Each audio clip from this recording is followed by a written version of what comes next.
Yo! Salut internet, bienvenue sur Let's Talk About Movies, les podcasts qui vous tiennent au courant de l'actualité de vos super-héros préférés adaptés en film. Cette semaine, on va parler de la phase 4 de Marvel. Le MCU nous habitue à ces différentes phases qui sont ponctuées par tous ces films Avengers qui viennent clôturer la phase. Je crois que cette phrase n'avait aucun sens, mais bref, t'as capté. Et là, forcément, vu qu'on arrive à la fin de la phase 3, avec Avengers Endgame qui arrive très bientôt, on se demande, la phase 4, c'est comment? La phase 4, elle est censée commencer à partir du film Spider-Man Far From Home. Mais en vrai, il y a plein d'autres trucs qui vont arriver qui vont être beaucoup trop stylés. Alors mon pote, je vais tenter de t'expliquer tout ça, donc accroche-toi et mange ça avec tes yeux.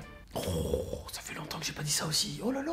Bon, allez. Donc imaginons qu'à la fin de cette phase 3, il n'y a plus Thanos. Thanos, soit il est envoyé dans une autre dimension, soit il est mort, j'en sais rien. Toujours est-il que les Éternels ont plus ou moins été introduits dans la phase 3.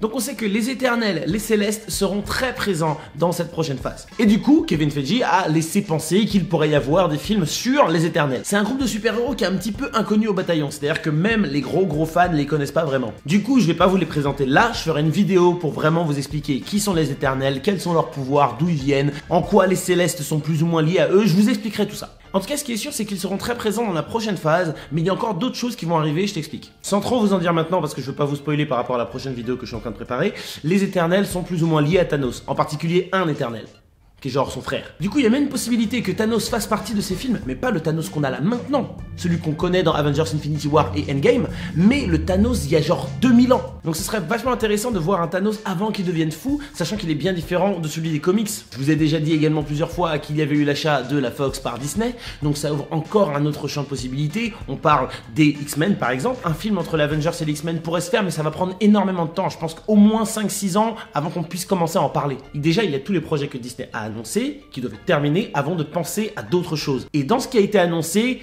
c'est déjà un gros bordel. Laisse-moi t'expliquer rapidement en deux. Déjà, étant donné que Disney est en train de travailler sur sa propre plateforme de streaming, il va falloir créer du contenu pour alimenter cette plateforme. C'est pour ça qu'on parlait des films sur Loki, La Veuve Noire, Vision, Le Soldat de l'Hiver et Faucon. Reste encore à savoir si ce seront des séries juste sur Vision et ensuite une autre série sur Scarlet Witch, ou est-ce qu'il y aura une série où ce sera les deux en même temps. Bref, il y a des combinaisons qui vont se faire. Des crossovers, ça risque d'être vraiment intéressant. C'est pour ça que pour l'instant, on ne parle toujours pas des séries Netflix et des super-héros Daredevil, Punisher, qu'est-ce qui va se passer, parce que pour l'instant, il y a encore tout ça à faire. D'ailleurs, Kevin Feige a plus ou moins laissé entendre qu'une série sur les X-Men pourrait voir le jour, mais une série qui serait inspirée de la série animée des années 90, genre. Tu sais, la série où le générique ça fait un truc comme ça, tu te rappelles. Et ça a plus de sens de faire une série qu'un film d'ailleurs. Les X-Men, il y en a tellement, c'est un univers qui est tellement large que je pense que ce serait plus intéressant de faire plein de petites séries et ensuite peut-être pourquoi pas les amener et qu'ils rejoignent les films dans 5 ou 6 ans. Donc ça c'est pour la plateforme de streaming. À côté de ça, il y a les films qui sont en cours de préparation. On parle de Captain Marvel 2, Black Panther 2, Les Gardiens de la Galaxie 3, Spider-Man 3 également, et surtout, et là c'est mon kiff perso, un film sur Nova.